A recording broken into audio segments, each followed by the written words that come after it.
Court के purview में नहीं आती है।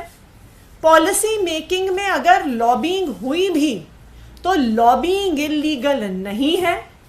जब तक क्विड प्रो क्वो इस्टैब्लिश नहीं होता कि पैसे एक व्यक्ति से दूसरे व्यक्ति के हाथ में गए और जिस व्यक्ति के हाथ में गए उसने उस ब्लैक के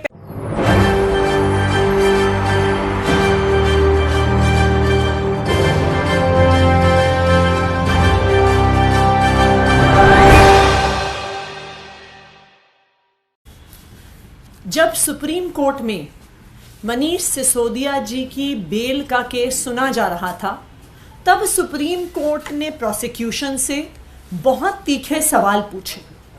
उन्होंने बार बार ईडी से एक ही सवाल पूछा कि आपके पास मनीष सिसोदिया जी से जुड़ी हुई मनी ट्रेल कहाँ है? क्या उनके पास पैसा आया? क्या उनके परिवार के पास पैसा आया? क्या उनके किसी परिवार के या उनसे किसी जुड़ी हुई कंपनी के पास पैसा आया?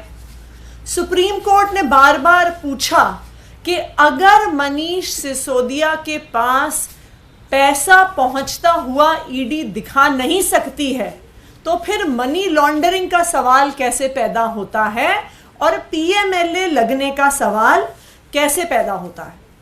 सुप्रीम कोर्ट ने यह भी सवाल पूछा कि जो सारी ईडी की प्रोसिक्यूशन का केस है वो सिर्फ और सिर्फ एक अप्रूवर दिनेश अरोड़ा की स्टेटमेंट्स के आधार पर है। इनफैक्ट जब हियरिंग चल रही थी तो सुप्रीम कोर्ट में यही कहा गया कि अप्रूवर तो अपनी जान बचाने के लिए कुछ भी कह सकता है, उसकी स्टेटमेंट पर कितना विश्वास किया जा सकता है। जो तीसरी चीज सुप्रीम कोर्ट ने उठाई, उन्होंने स्पष्ट तौर से बार बार ऑब्जर्व किया कि पॉलिसी मेकिंग कोर्ट के परव्यू में नहीं आती है। पॉलिसी मेकिंग में अगर लॉबिंग हुई भी तो लॉबिंग इलीगल नहीं है।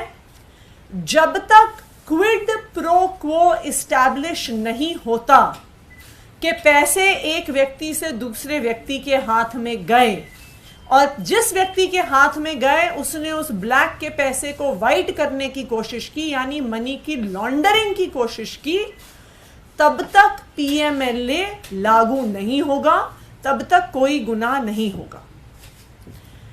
इन तीखी ऑब्जर्वेशंस के बावजूद आज कोर्ट ने एक विपरीत ऑर्डर दिया है।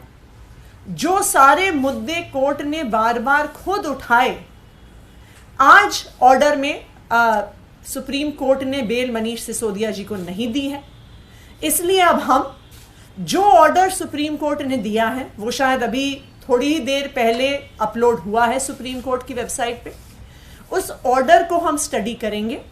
उस ऑर्डर में जो भी सारे कानूनी मुद्दे उठाए गए हैं उसको आम आदमी पार्टी, हमारे सारे वकील गहराई से देखेंगे और जो सारे लीगल ऑप्शंस हमारे पास अवेलेबल हैं उनके आधार पर हमारे नेक्स्ट स्टेप्स को डिसाइड किया जाएगा।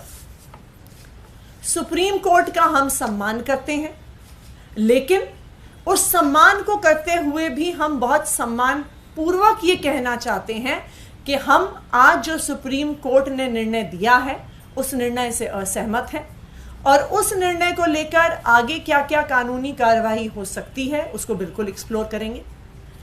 आम आदमी पार्टी एक ईमानदार पार्टी है। अरविंद केजरीवाल और मनीष सिसोदिया के नेतृत्व में जो दिल्ली सरकार चली है और आज भी चल रही है, आज तक 1 रुपए के भ्रष्टाचार में भी कोई भी आम आदमी पार्टी का नेता शामिल नहीं हुआ है। आम आदमी पार्टी ईमानदार थी, ईमानदार है और ईमानदार रहेगी। और मुझे आज भी इस बात पे पूरा भरोसा है कि आम आदमी पार्टी पे कितने केसेस होते रहें, लेकिन आखिरकार एक भी पैसे के भ्रष्टाचार का सबूत सामने नहीं आएगा, क्योंकि ना आम आदमी पार्टी ने कभी भ्रष्टाचार किया है, ना कभी भ्रष्टाचार करेगी। धन्यवाद। मैम लेकिन 338 करोड़ रुपए का एक नया आंकड़ा अब देखने को मिल रहा है। आर्गुमेंट के दौरान 338 करोड़ का कोई रेफरेंस नहीं था, लेकिन कहीं ना कहीं लग रहा है उसी आधार पे बेल रिजेक्ट हुआ। देखिए, ये 338 करोड़ क्या है, ये तो एक बारी ऑर्डर आएगा तो उसको स्टडी करना पड़ेगा। लेकिन जो पॉइंट सुप्रीम कोर्ट ने खुद उठाया था कि ये पैसा मनीष सिसोदिया के पास पहुंचा या नहीं पहुंचा, क्या उनके पास पहुंचा, क्या उनके किसी परिवार के व्यक्ति के पास पहुंचा, या उनके या उनकी किसी परिवार से जुड़ी हुई किसी कंपनी के पास पहुंचा, ये सवाल, इस सवाल का जवाब तो आज भी वही है। क्योंकि ईडी के अपने आरोपों में भी मनीष सिसोदिया के पास कोई भी पैसा पहुंचते हुए वो नहीं दिखा रहे हैं। तो ये 338 का फिगर क्या है, ये सुप्रीम कोर्ट की बहस में नहीं आया था आज तक। और ये 338 करोड़ का मनीष सिसोदिया जी के साथ क्या लिंक है, इसको भी एक बारी ऑर्डर देख के समझना पड़ेगा। लेकिन जैसे मैंने कहा, आम आदमी पार्टी एक ईमानदार पार्टी है।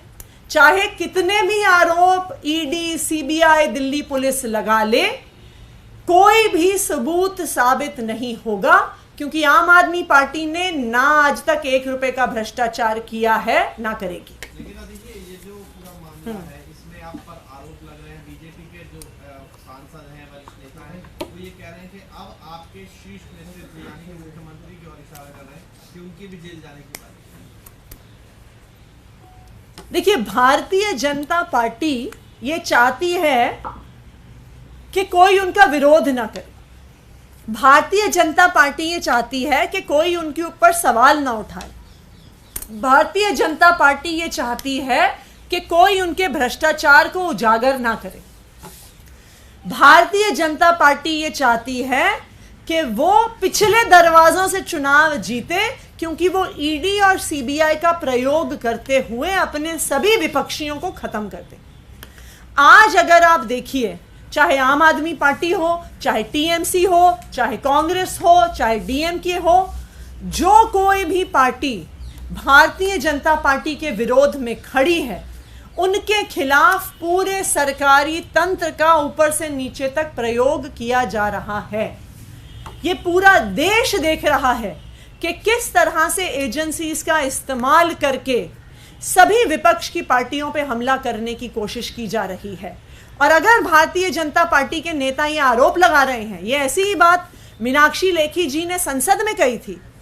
जब संसद में दिल्ली सर्विसेज बिल पर बहस चल रही थी और विपक्ष के किसी नेता ने सवाल उठाया था, तो उन्होंने तो सदन में ही बोल दिया था कि अब आपकी ईडी में अरेस्ट होने की बारी है, अब आपकी जेल जाने की बारी है। ये भारतीय जनता पार्टी के सत्ता का अहंकार है, लेकिन इस सत्ता के अहंकार का जवाब देश की जनता देगी। Thank you.